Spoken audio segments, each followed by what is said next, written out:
What's up, guys? Today I want to tell you a story about another adventure of mine, which I will always remember for its spiritual importance in my life. Before we go into detail on how exactly the spiritual part played out, let's get on our way, shall we? The story really starts even before we made our way towards our destination. But for now, it is only important to know that a good friend of mine and his wife visited us for the weekend and we wanted to hike on Sunday. We decided that we wanted to go to the Lüneburger Heide, which is a large heathland area south of Hamburg we were always interested to explore. We took the train to Buchholz, a small town just north of the heathland landscape. We had the idea of hiking from one train station to another whilst crossing through the Heide. The town of Buchholz seemed to be mostly important for its railway network position as a gateway to all the small towns around the Lüneburger Heide and opening up in the north towards the transportation bottleneck of Hamburg, which connects Central and Northern Europe. The train station was quite large for the size of the town, and making our way to the south, we also found some old railway buildings being repurposed as apartments and a kindergarten.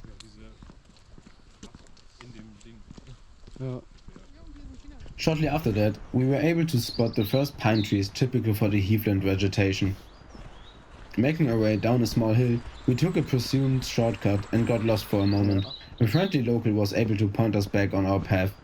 Making our way right beside the train tracks, I mentioned something which would prove its truth later on. I told my companions that exposing yourself to this sort of environment, far away from civilization, moving through nature, cutting out most stimulation, I had made the experience that you usually face situations which have spiritual value. So while making our way into more wooded terrain, I want to explain to you what I mean by that. I believe that when you expose yourself to the randomness of nature, cutting out all the man-made uniformities of civilization, especially in places you are not familiar with, and you are open for the idea of random things having a meaning beyond its immediate existence, you can experience a lot of situations which just seem a little too intentional for your current flow of life. Things which you notice as seeming placed there for you to witness. This is not limited to objects or situations, but also to accompanying feelings and thoughts. One golden rule in psychotherapy is your thoughts do not always represent yourself.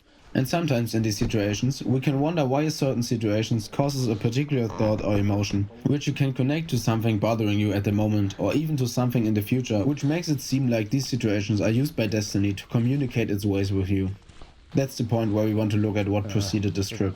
But first, we arrive at the first highlight of our trip, the Teufelsschlucht, which translates to Devil's Canyon. So the evening before the hike, we had roughly the topic of maintaining a good relationship with our relatives. The discussion went on for a while, but I didn't really feel like contributing anything. It was just some sort of emotional blockade in me. At the time, I couldn't really explain. I had lost my grandfather 7 months ago, but I was able to mourn and go on in a really beautiful and healthy way and never had some sort of issues after that. I didn't think much of it at the moment, and later on also contributed my opinion to the conversation, but it already felt quite odd at the time. I would later on learn that approximately around the same time things started to unfold back at home, which, would I have known what was happening, would have explained an emotional load like this. This is the first retrospective point at which the spiritual adventure started. Another big event setting the tone for this hike was the election. It was the day of the federal election in Germany after the reigning government had ceased to exist. We went voting in the morning and started our trip. So when I thought about the fact that we exposed ourselves to this way of receiving spiritually valuable messages, I thought that it might end up having something to do with the election results. But let's continue our hike. After arriving at the end of the canyon, we finally saw light at the end of the forest. Heathland for me is mostly characterized by these heath fields, and forests aren't that typical, so I was really looking forward to this, and I definitely wasn't disappointed.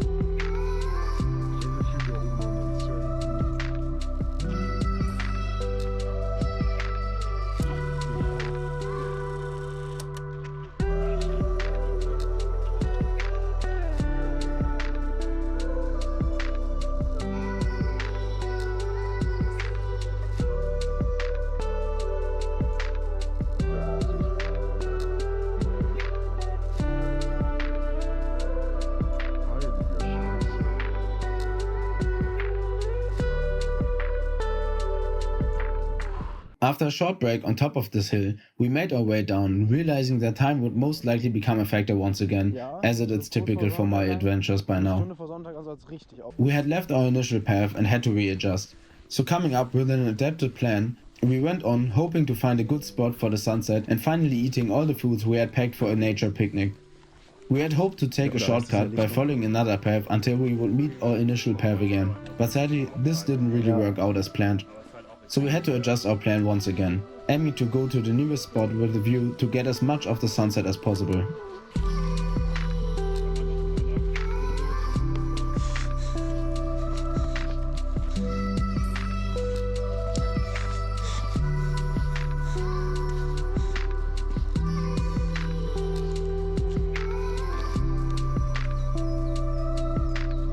Bis zu dem ersten Berg gebraucht haben nochmal.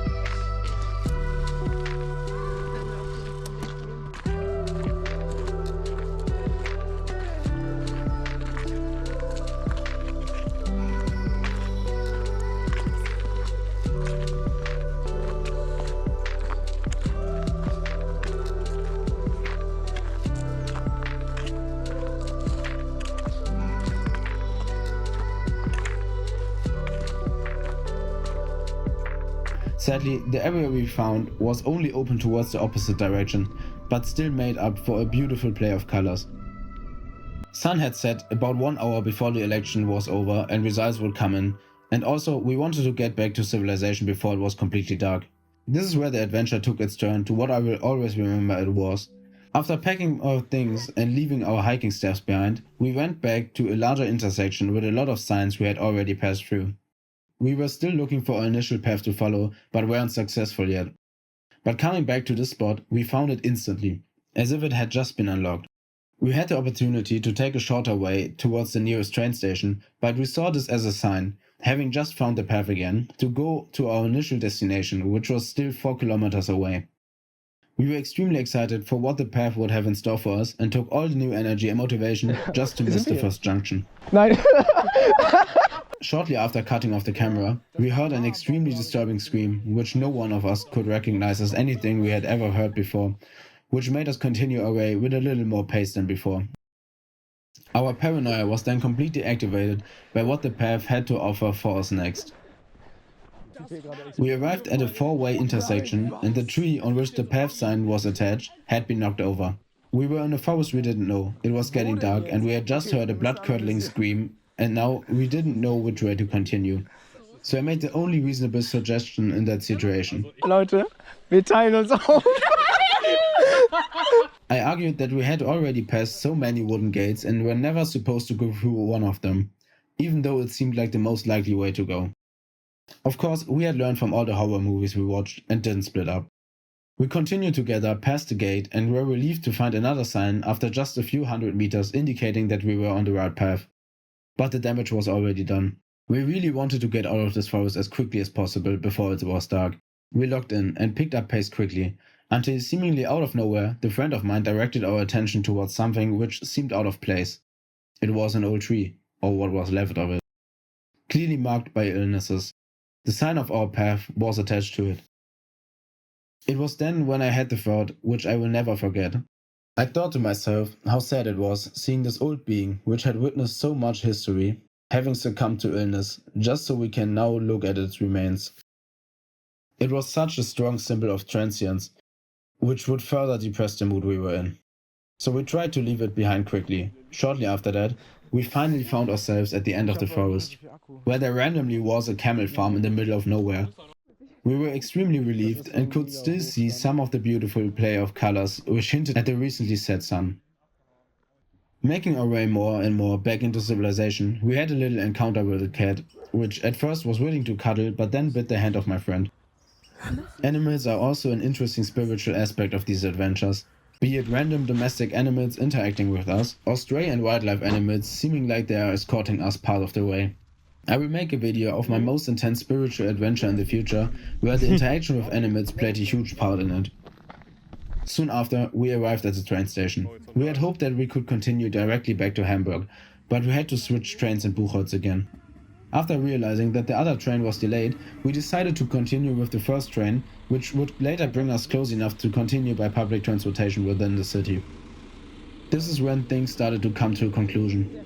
The election results started to come in, and let's just say there were a lot of things people could get upset with. Besides that, my mother had sent me a message telling me to call her when possible. I knew something was wrong because of the way she worded it.